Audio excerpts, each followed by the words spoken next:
Assalamualaikum warahmatullahi wabarakatuh.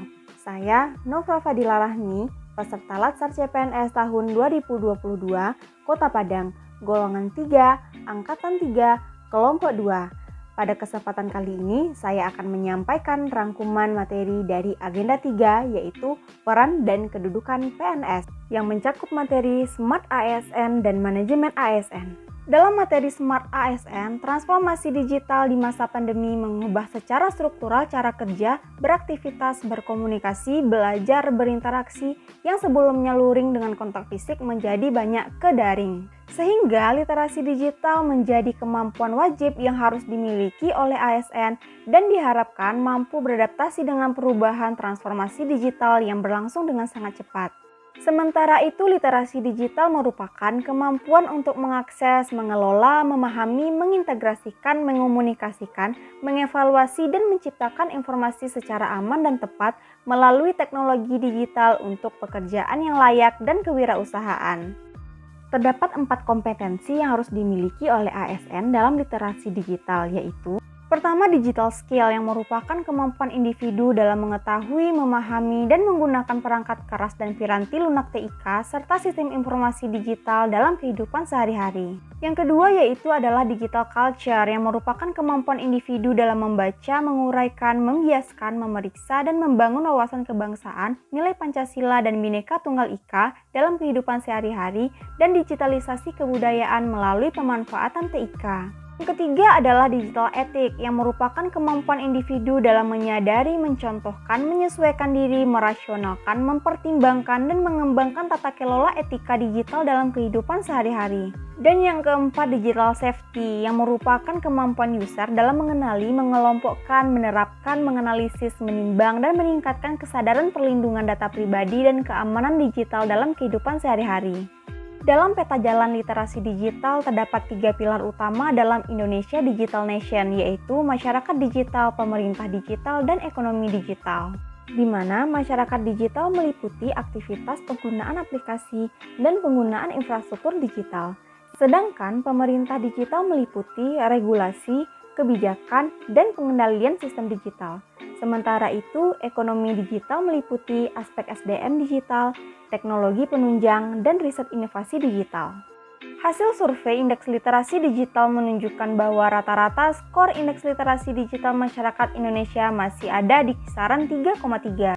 Dalam implementasi literasi digital sejalan dengan perkembangan ICT, Information, Communication, and Technology, muncul berbagai model pembelajaran secara daring, sehingga memunculkan pula istilah sekolah berbasis web atau web school atau sekolah berbasis internet atau cyber school dengan menggunakan fasilitas internet. Bermula dari istilah tersebut, muncullah berbagai istilah baru dalam pembelajaran yang menggunakan internet seperti online learning, distance learning, website learning, dan e-learning. Terdapat 4 pilar dalam literasi digital. Pertama, etika bermedia digital, yang mencakup mengetahui peraturan, regulasi yang berlaku, tata krama, dan etika internet, mampu membedakan informasi, mampu berinteraksi, berpartisipasi, dan kolaborasi di ruang digital, serta mampu berinteraksi secara elektronik dan berdagang. Yang kedua, budaya bermedia digital, yang mencakup mengetahui Pancasila dan Bhinneka Tunggal Ika sebagai landasan budaya, mampu membedakan informasi yang tidak sejalan dengan Pancasila, mampu menggunakan bahasa Indonesia dengan baik, dan mencintai produk-produk dalam negeri.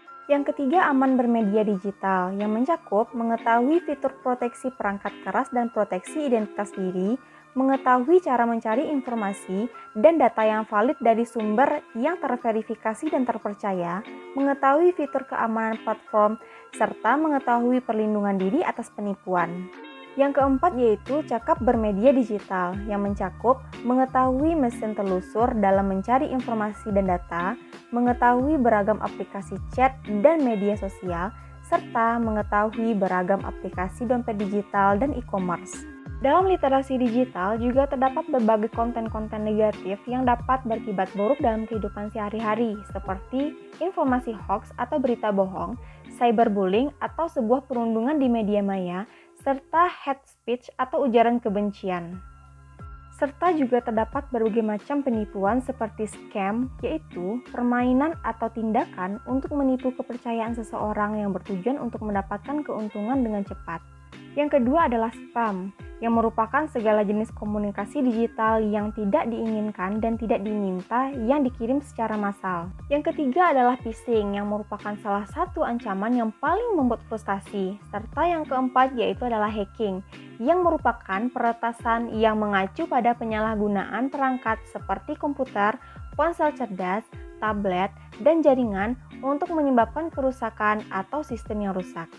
Materi selanjutnya adalah manajemen ASN, di mana manajemen ASN adalah pengelolaan ASN untuk menghasilkan pegawai ASN yang profesional, memiliki nilai dasar, etika profesi, bebas dari intervensi politik, bersih dari praktek korupsi, kolusi, dan nepotisme.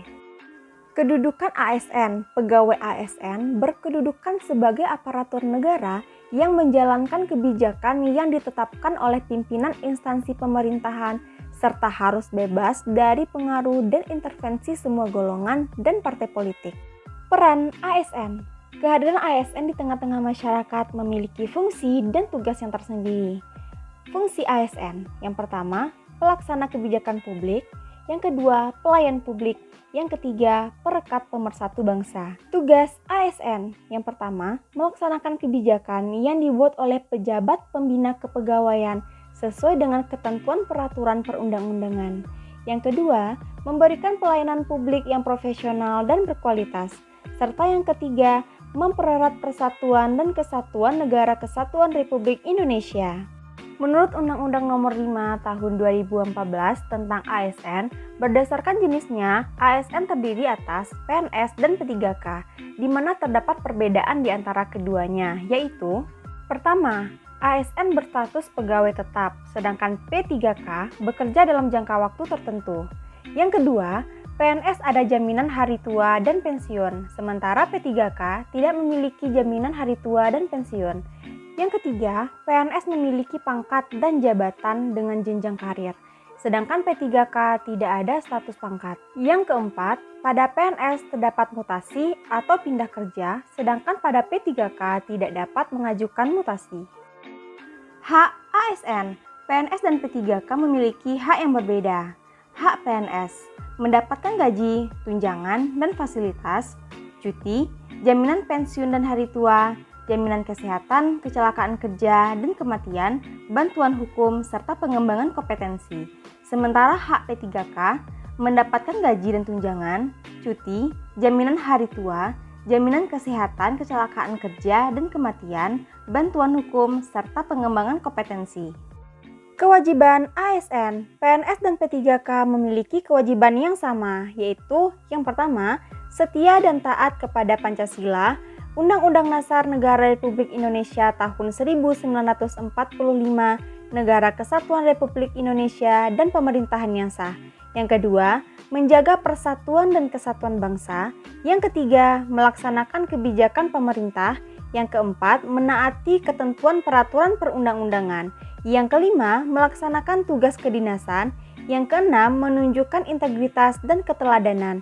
Yang ketujuh, menyimpan rahasia jabatan. Serta yang kedelapan, yaitu bersedia ditempatkan di seluruh wilayah Negara Kesatuan Republik Indonesia. Sistem merit merupakan kebijakan dan manajemen ASN yang berdasarkan pada kualifikasi, kompetensi, dan kinerja yang diberlakukan secara adil dan wajar dengan tanpa diskriminasi.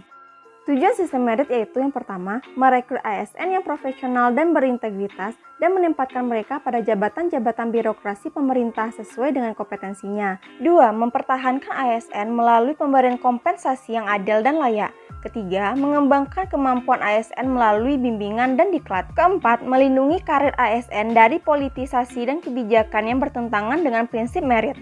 Skema dalam manajemen ASN terdiri dari penyusunan dan penetapan kebutuhan, pengadaan, pengangkatan dan jabatan, pengembangan karir, promosi, mutasi, penilaian kinerja, penggajian dan tunjangan, penghargaan, jaminan pensiun dan hari tua, disiplin, dan perlindungan. Baiklah, itu tadi materi agenda 3, peran dan kedudukan ASN. ASN berakhlak, bangga melayani bangsa. Wassalamualaikum warahmatullahi wabarakatuh.